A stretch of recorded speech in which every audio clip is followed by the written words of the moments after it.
what's up, guys? This is Big D, and you're watching Big D Films.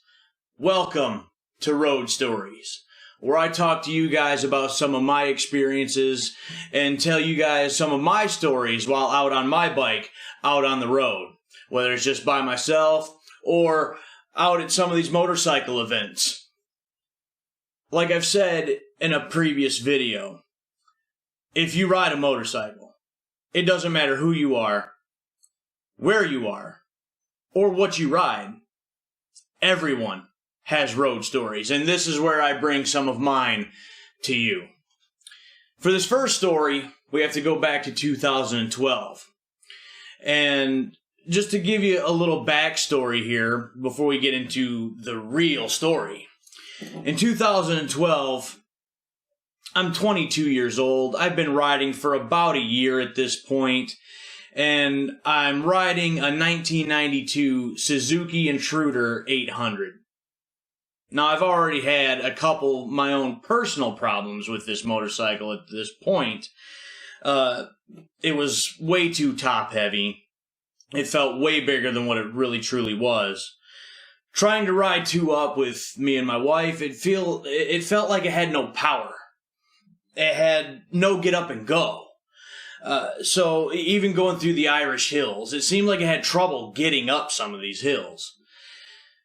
But one of my biggest problems at this current point was a bad battery. Now, that doesn't sound like it'd be that big of a deal, right? Typically, it wouldn't be. But as far as this sad excuse of a motorcycle is concerned, it was a very big deal. So, instead of being under the seat or behind one of the side covers, no, the battery for this bike was underneath the bike in a small little metal box, like mounted in front of where the swing arm mounts to the frame. The battery cables were not long enough to get the battery out because you were supposed to open like this little trap door thing, and the battery's supposed to slide out the bottom. But it couldn't because the wires were too small and there wasn't enough clearance to open the little flap all the way between the bottom of the bike and the ground. So the only way to get this thing out is if you had it like on some type of a motorcycle jack or something to be able to get the kind of clearance that you needed to get this battery out. Something that I didn't have. Okay? So I took it to a little shop, and they changed it out for me, and I was ready to go. And this is where this story really starts to take shape, and this story really begins. So again, it's 2012. I haven't quite signed up with my club yet, but I'm riding with my dad, I'm riding with my brother, I'm riding with some cousins and an uncle. So it was a whole little family thing going on there for a little while. Well, some of us decided that it would be a good idea to ride up to the Woodward Dream Cruise and check out the festivities there.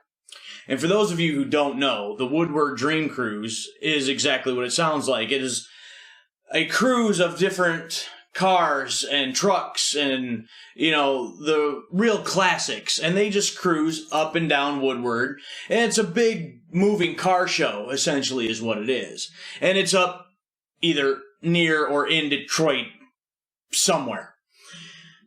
So we get on the bikes, we head out there, no problems. We're sitting on the sidelines, we're watching the cars go back and forth. You know, we're seeing some really cool stuff. And we're there for maybe an hour, maybe two. But we finally decided, you know, it's time to head home. So we walk back to the parking lot, and I swing my leg over my bike, and I take the key. I put it in the ignition. I turn said key, and I got nothing. No lights, no power, no anything. And I'm thinking to myself, what is going on? I just had this battery changed out.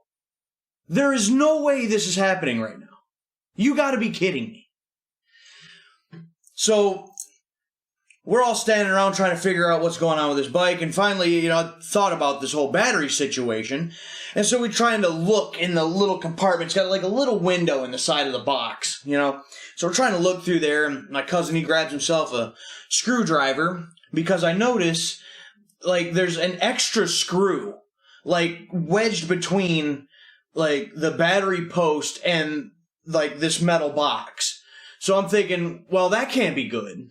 So we probably need to get that out of there. Why it hadn't caused me a problem on the way there, I don't know, but maybe this has something to do with it. So he's got this screwdriver and he's trying to get in there, trying to get this screw out. It's arcing, it's sparking, it's all horrible. Finally, he gets that screw out. I turn the key and my lights come back on. I'm like, all right, cool. We're ready to roll. Hit the button, fires right up. We get out on the road. We start moving ever so lightly into traffic and it dies. Just like that. Now I'm all types of confused. I have no idea what's going on. And I don't recall right offhand if I was like towards the back of our little group. I don't remember exactly how many of us there were, but I think I was towards the back. There might have been one or two other bikes behind me, but the rest, they were just kept going. And I am now in the middle of Woodward, in the middle of all this traffic, just holding things up. So I'm frantically just hit the button, it restarts, and I go. I'm trying to just catch back up with my group. A little bit further, same thing. Dead. As a doornail. Same thing, I try to get it back started, I get going, and finally, it's starting to act right. It's running as it should. It feels like it's gonna cooperate with me, at least until I get it home.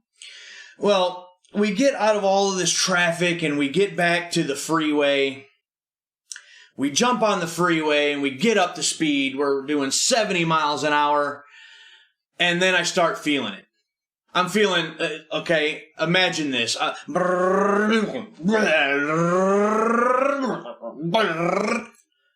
damn thing's starting to do it to me as I'm riding 70 miles an hour down the freeway. Okay? So essentially, what is happening here is, okay, say your battery is dead or something, right? And you can push start the motorcycle, or you can push start a car if it's a manual or whatever. Essentially, this is what was going on. The bike is cutting out, and it's re-kicking itself back to running again. It was essentially like push starting a motorcycle at 70 miles an hour. And I rode it this way all the way back home because I didn't really have any way of letting anybody else up front know what was going on, and they were just going to leave me behind. And I had no idea where I was. If I pull off or something, I might be completely lost. This thing might die. I might be stranded here. I kind of just have to keep moving, and just as long as this thing will stay running, even if it has to kickstart itself back to, running, I can at least try to get home. Well, I did. I at least got the thing all the way back home, but now I'm livid, right? So I called this shop back up, and I said, I don't know what the hell you guys have done to this bike, but it's running like crap. And I explained the whole situation. And the guy goes, well, we're sorry to hear that. Bring it back in. And I said, I'm furious. And I'm making my point here of saying, I'm not paying for squat else. You're going to fix whatever you've done to my bike. So I take it back up there. They have it for a couple days and they call me back. The guy goes, well, we've solved your problem. Said, okay, good. What was it? I was just curious. He said, well, it was nothing we did. Now I'm starting to get mad all over again. And I said, what do you mean? It wasn't doing any of this before you guys had it. And he said, no. Let me explain. So where your battery is underneath this bike and the way that the battery cables are routed, the battery cables essentially are laying on top of the swing arm. And over the years and all the different miles, the swing arm obviously goes up and down with your suspension, but it had rubbed the coating off of your battery cable. And the bare cable was touching that swing arm and acting as a ground or something and just short-circuiting your entire system. What? I was dumbfounded. I said, "You've got to be kidding me." I said, "Who in the hell designed this piece of junk?" That was about the last straw for me.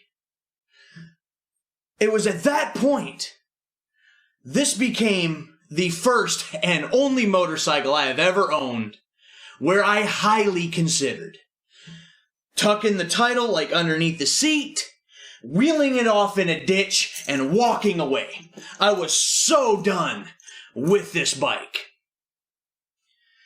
I did only have the bike for a few more months. I then got myself my first Harley Davidson. It was a Harley Davidson. It was a 2002 Sportster 1200 Custom. And that didn't end well either. But that's a story for another day. I hope you guys enjoyed this story. If you did, make sure you subscribe to Big D Films.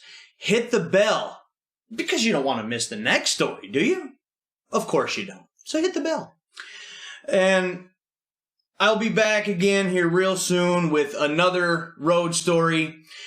And again, if you guys have any road stories you'd like to share with me, put them in the comments, or just a suggestion, you can send them to me at my email address listed right here below, and I could read off your story here on the show.